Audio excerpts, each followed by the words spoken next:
Dear wine lovers, we are here in Regua in the amazing Douro Valley. We are here for the Douro Primeira Prova 2019, the first big tasting of Douro wines ever. We will have more than 200 top wines from the region from 26 producers. Amazing producers. Amazing. And it's all happening in that building over the next 2 days. So if you want to check it out, come with us.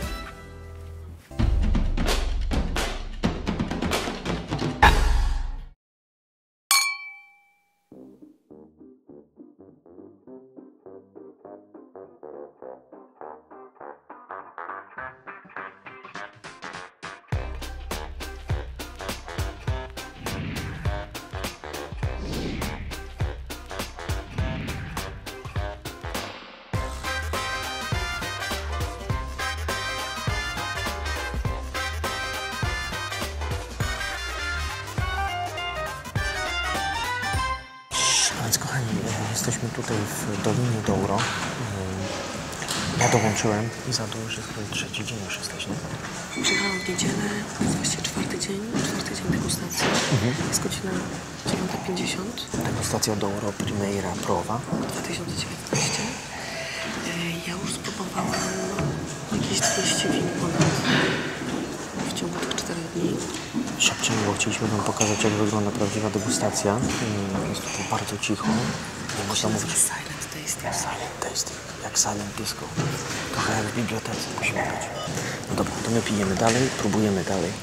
A was zapraszamy do oglądania odcinka.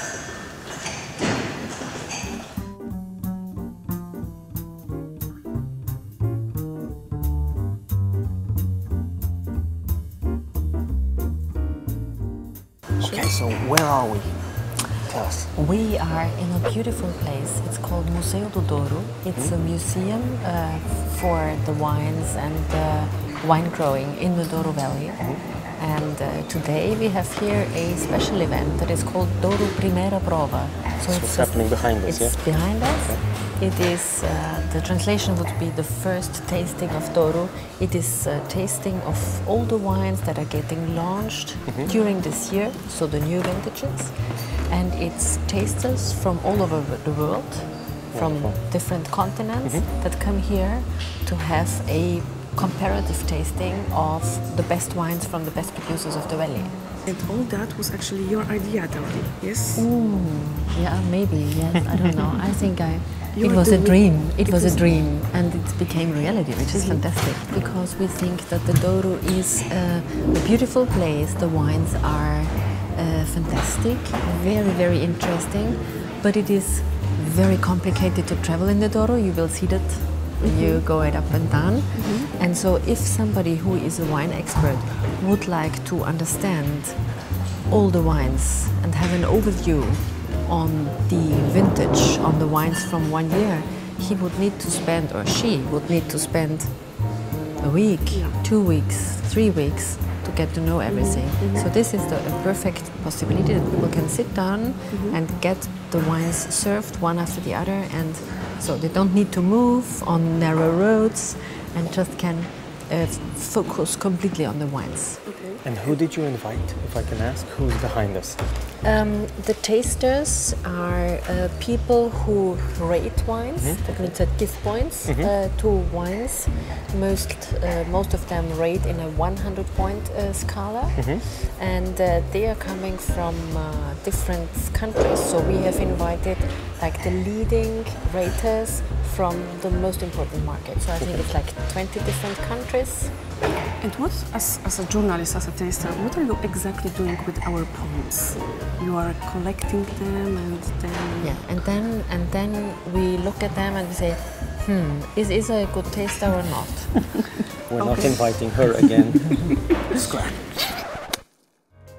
No, it is a very important feedback for the producers. So it's not something that we publish, but it is because the producers here just work as service stuff, and they don't present their wines to you and they don't talk to you. But the points that you give is a very, very important feedback for them to know how they, perform, how they are ranked in between the others, whether they got better through the yacht. It's just for they them. They can call you and be like, you like my wine? 99, only 99. What is it? Yeah, I expected 110. Exactly.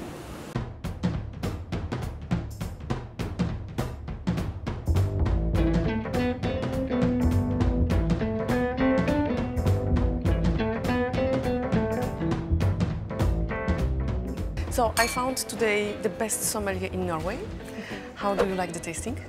It's very, very interesting. I don't think I've ever tasted that many Portuguese wines in one time, so it's a very good way to learn to know the region. Yeah. Who are your favorite producers? That's not a fair question. Okay. There are a lot of good ones. The San Jose wines were very nice. Quinta do Maneira is very good. Yeah. Do Crasto, Symington, there's so many good ones. So it's hard to pick one, but I had a lot of eye openers these 2 past days, I would say.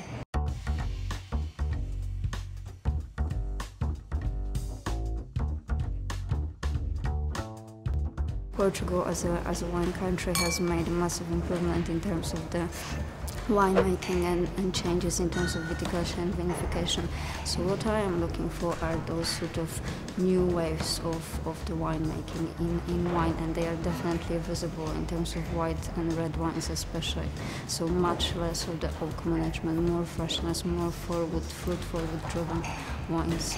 And you're looking for that type of wine for as a head sommelier for the restaurant, right? Yeah. Definitely, because in terms of the food and wine pairing, they make the possibilities much more broader. Did you find anything really great?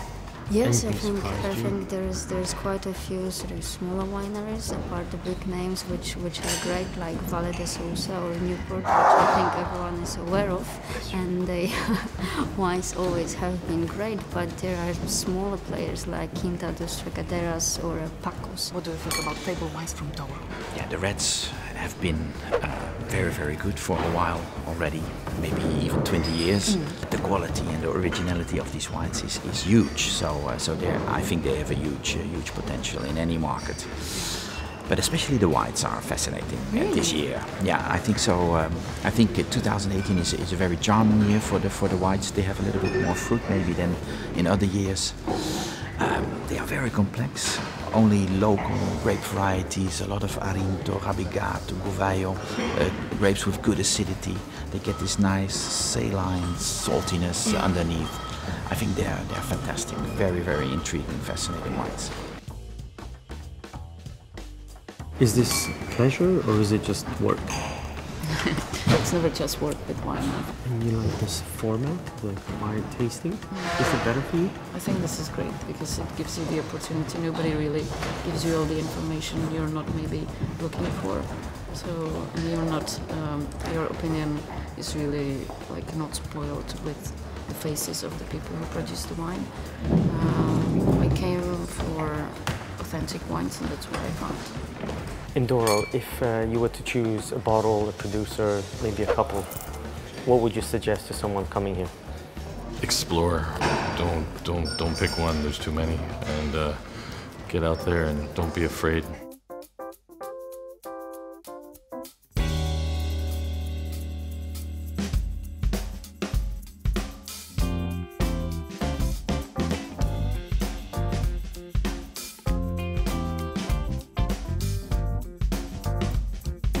Marek Bieńczek, bardzo znany pisarz i degustator, znawca win. Powiedz Marku, jak to w ogóle wygląda, tak? Bo nasi widzowie nie wiedzą. Tutaj wybrali tak zwaną degustację milczącą,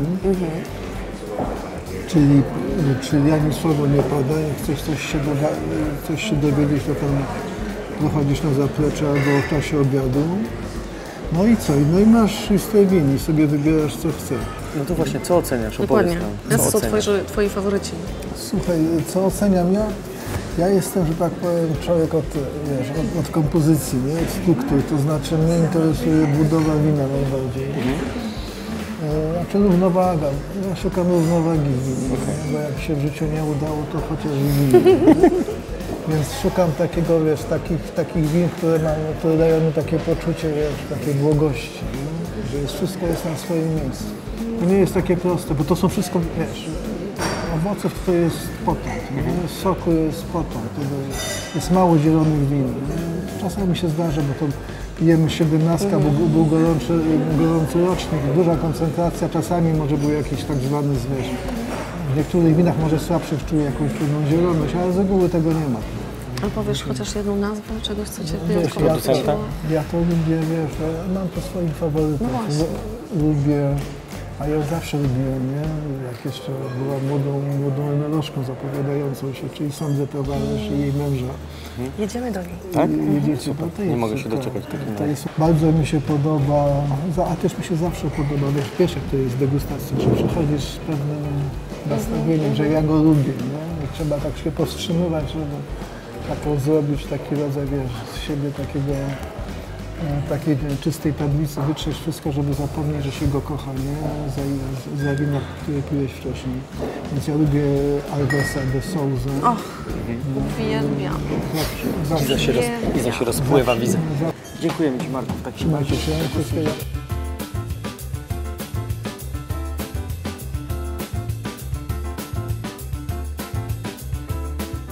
So this is the end of 2 very, very intensive days. Amazing tasting. A lot of wines, a lot of people that we spoke with.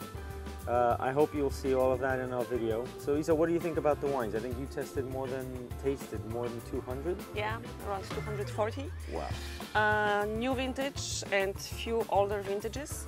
And Douro is really a big region with a lot of diversity. But in general, the wines are really bold wines with a lot of tannins, but also with a lot of fruit, like red fruits and forest fruits. Sometimes you find there a little bit of herbs or dried tomatoes or balsamic notes, licorice and olive tapenade, etc. A lot of producers actually produced wines which are bold but still with more freshness and more acidity. And I think that this is the way the Douro should produce the wines in the future. So my favorite producers, for example, are Newport, which is always lighter version of Douro wines and a little bit more fresh, which is Alves de Souza. We will see the guy very soon. This kind of wines are really like the modern approach to Douro, so this is for me the new Douro. But then you have, you know, the traditional big wines for the lovers of this kind of bold wines. The only thing is that when you taste 2017, you feel very often that they need more time. When you taste a 2017 wine, which cost 100 euros, it's like a baby, okay? It's very young. Yeah. Exactly. You know that this baby will be a big boy, but you need to wait for it. You know, I didn't try over 200. I tried quite a few though, and I'm fascinated. You know, I'd love to taste even more. I think the wines are amazing. I love the whites as much as I did the reds, and there's a producer of even bubbles of sparkling, which is really amazing as well. So, you know, I recommend check out Douro, but don't look at it as one region with the same style of wine, like you said. But each producer has its own style, and potentially in the future there'll be sub-regions coming out of Douro because it is a very, very big region. So with that, you know, all we can ask for is please comment below, give us a like, share the video, subscribe us if you liked what you saw, and we hope to visit more places and show you more of these types of tastings in the future, right? Yeah. Drink Douro. Yes, and drink responsibly. Thanks for watching and see you in the next episodes. Bye. Bye.